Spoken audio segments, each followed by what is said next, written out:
नमस्कार दोस्तों, आज हम सुनेंगे मुंशी प्रेमचंद के द्वारा लिखी कहानी मंदिर। चलिए दोस्तों, कहानी शुरू करते हैं। मात्र प्रेम तुझे धन्य है। संसार में और जो कुछ है मिथ्या है, निस्सार है। मात्र प्रेम ही सत्य है, अक्षय है, अनश्वर है। 3 दिन से सुखिया के मुंह में न अन्न का एक दाना गया था, न पानी की एक बूंद।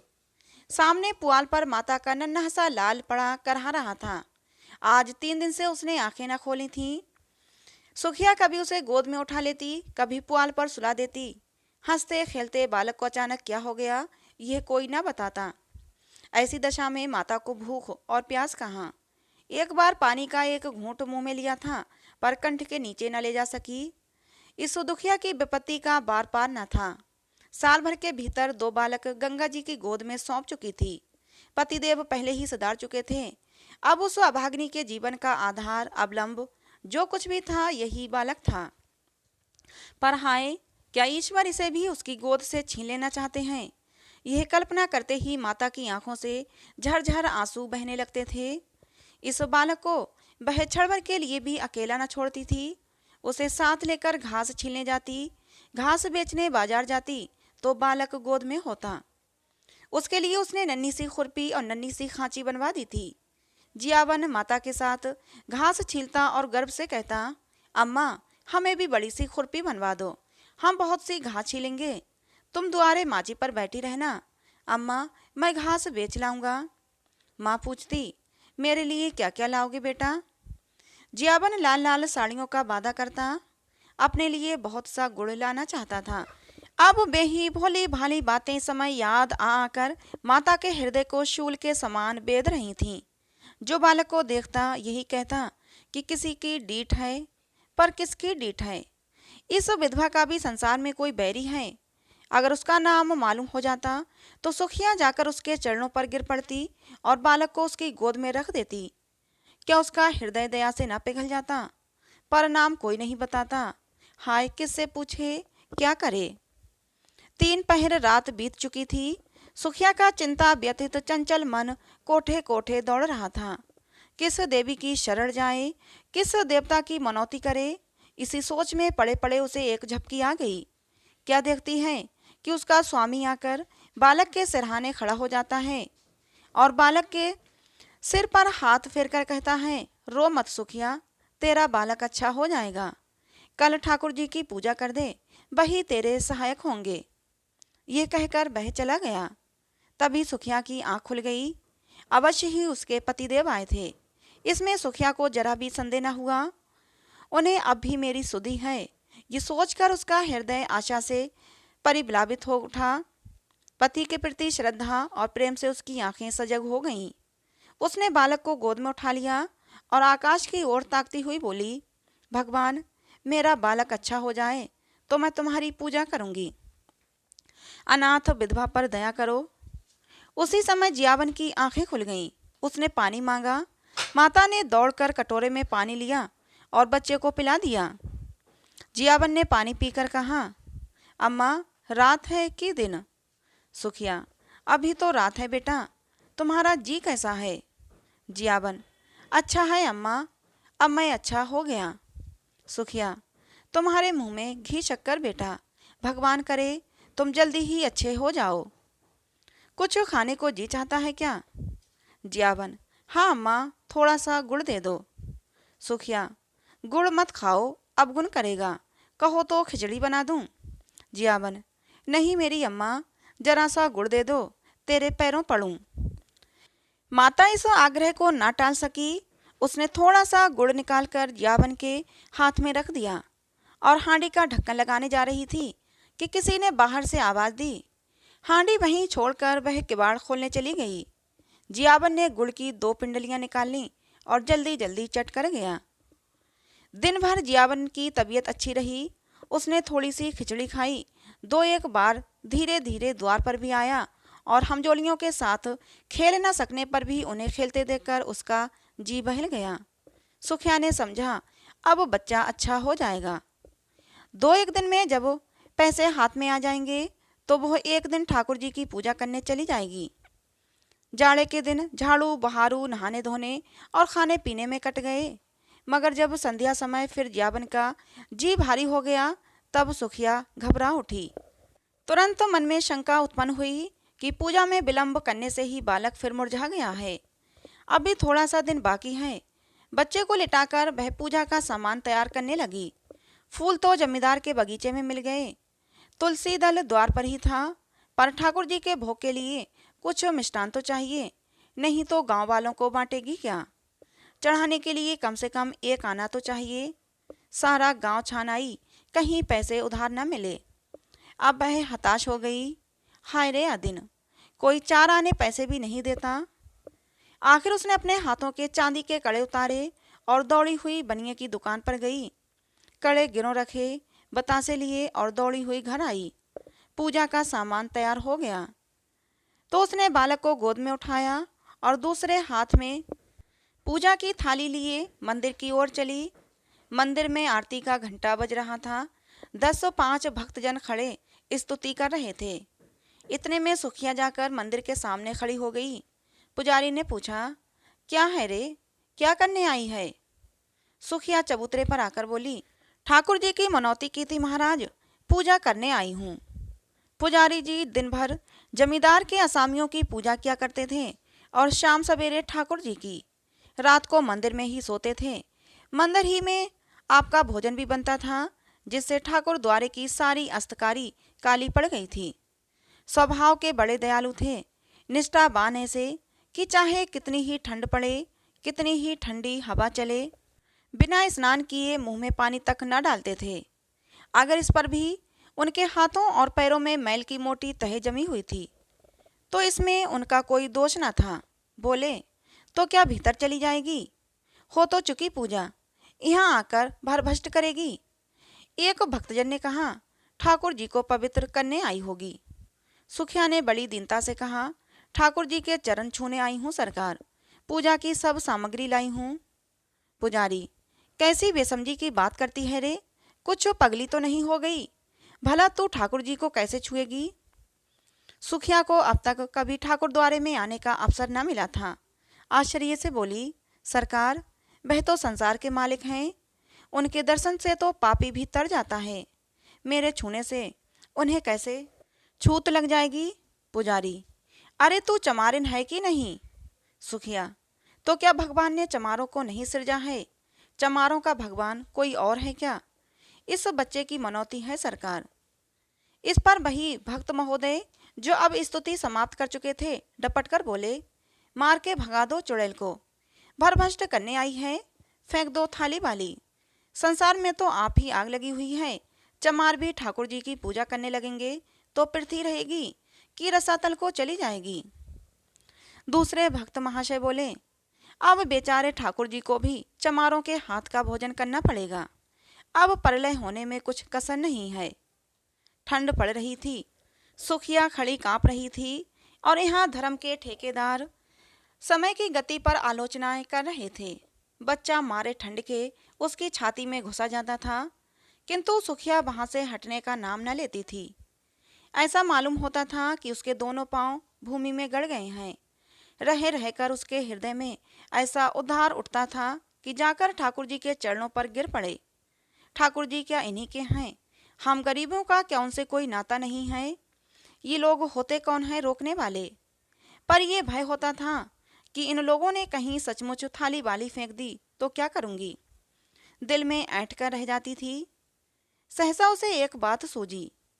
वह वहां से कुछ दूर जाकर एक वृक्ष के नीचे अंधेरे में छिपकर इन भक्तजनों की जाने की राह देखने लगी। आरती और स्तुति के पश्चात भक्तजन बड़ी देर तक श्री भगवत गीता का पाठ करते रहे। उधर पुजारी जी ने चूल्हा जलाया और खाना पकाने लगे। चूल्हे के सामने बैठे हुए हूँ हूँ करते जाते थे और बीच बीच में टिप्पणियाँ भी करते जाते थे। 10 बजे रात तक कथा वार्ता होती रही और सुखिया वृक्ष के नीचे ध्यानावस्था में खड़ी रही। सारे भक्तों लोगों ने एक एक करके घर की राह ली। पुजारी जी अकेले रह गए। अब सुखिया आकर मंदिर के बरामदे के सामने खड़ी हो गई, जहां पुजारी जी आसन जमाए बटलोई का क्षुधा वर्धक मधुर संगीत सुनने में मगन थे। पुजारी जी ने आहट पाकर गर्दन उठाई तो सुखिया को खड़े देखा। चिढ़कर बोले, यहाँ क्यों खड़ी है? सुखिया ने थाली जमीन पर रख दी और एक हाथ फैलाकर भिक्षा प्रार्थना करती हुई बोली, महाराज जी, मैं अभागिनी हूँ। यही बालक मेरे जीवन का अलम है, मुझ पर दया करो। 3 दिन से इसने सिर नहीं उठाया, तुम्हें बड़ा जस होगा महाराज जी। ये कहते कहते सुखिया रोने लगी। पुजारी जी दयालु तो थे, पर चमारिन को ठाकुर जी के समीप जाने देने का अश्रुत्व पूर्व घोर पाप वो कैसे कर सकते थे? न जाने ठाकुर जी इसका क्या दंड दें। आखिर उनके भी बाल बच्चे थे, कहीं ठाकुर जी कुपित होकर गांव का सर्वनाश न कर दें। बोले, घर जाकर भगवान का नाम ले, तेरा बालक अच्छा हो जाएगा। मैं ये तुलसी दल देता हूँ, बच्चे को खिला दे। चरणामृत उसकी आंखों में लगा दे, भगवान चाहेंगे तो सब अच्छा ही होगा। सुखिया बोली, ठाकुर जी के चरणों पर गिरने न दोगे महाराज जी? बड़ी दुखिया हूँ, उधार काट कर पूजा की सामग्री जुटाई है। महाराज जी, मैंने कल सपना देखा था कि ठाकुर जी की पूजा कर तो तेरा बालक अच्छा हो जाएगा, तभी दौड़ी आई हूँ। मेरे पास 1 रुपया है, वह मुझसे ले लो, पर मुझे एक क्षण भर ठाकुर जी के चरणों पर गिर लेने दो। इस प्रलोभन ने पंडित जी को एक क्षण के लिए विचलित कर दिया, किंतु मूर्खता के कारण ईश्वर का भय उनके मन में कुछ कुछ अब भी बाकी था। संभल कर बोले, अरे पगली, ठाकुर जी भक्तों के मन का भाव देखते हैं कि चरणों पर गिरना देखते हैं। सुना नहीं है, मन चंगा तो कठौती में गंगा। मन में भक्ति ना हो तो लाख कोई भगवान के चरणों पर गिरे, कुछ ना होगा। मेरे पास एक जंतर है, दाम तो उसका बहुत है, पर तुझे 1 ही रुपये में दे दूंगा। उसे बच्चे के गले में बांध देना, बस कल बच्चा खेलने लगेगा। सुखिया बोली, तो ठाकुर जी की पूजा न करने दोगे? पुजारी, तेरे लिए इतनी ही पूजा बहुत है। जो बात कभी हुई नहीं वह आज मैं कर दूं, और गांव पर कोई आफत विपत आ पड़े तो क्या होगा, इसे भी तो सोचो। तू ये जंतर ले जा, भगवान चाहेंगे तो रात ही भर में बच्चे का क्लेश मिट जाएगा। किसी की ठीठ पड़ गई है भी तो चंचल, मालूम होता है छतारी वंश है। सुखिया, जब से इसे ज्वर है, मेरे प्राण नहों में समाये हुए हैं। पुजारी, बड़ा होनहार बालक है, भगवान जिला दें तो तेरे सारे संकट हर लेगा। यहाँ तो बहुत खेलने आया करता था, इधर 2-3 दिन से नहीं देखा था। सुखिया, तो जंतर को कैसे बांधूंगी महाराज? पुजारी, मैं कपड़े में बांध कर देता हूँ, बस गले में पहना देना। अब तो इस बेला नबीन बस्तर कहाँ खोजने जाएगी? सुखिया ने 2 रुपये पर कड़े गिरों रखे थे, एक पहले ही भंज चुका था, दूसरा पुजारी जी को भेंट किया और जंतर लेकर मन को समझाती हुई घर लौट आई। सुखिया ने घर पहुंचकर बालक के गले में जंतर बांध दिया, पर ज्यों-ज्यों रात गुजरती जाती थी उसका ज्वर भी बढ़ता जाता था, यहाँ तक कि 3 बजते बजते उसके हाथ पांव शीतल होने लगे। तब वो घबरा उठी और सोचने लगी, हाय, मैं व्यर्थ ही संकोच में पड़ी रही और बिना ठाकुर जी के दर्शन किए चली आई। अगर मैं अंदर चली जाती और भगवान के चरणों पर गिर पड़ती तो कोई मेरा क्या कर लेता?